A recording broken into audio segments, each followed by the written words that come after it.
जाए पिया एगो दुकान जी संगे संगे भी चल जाए सुनी सारा सामान जी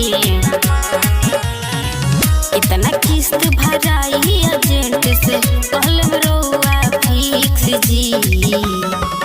हम ढोड़ी देखा के ये पिया उठा ली ना दूगो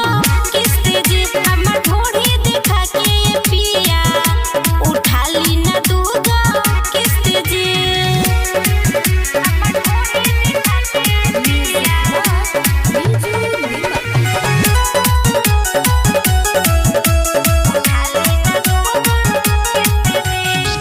राजा संग दिले रहे मघरवा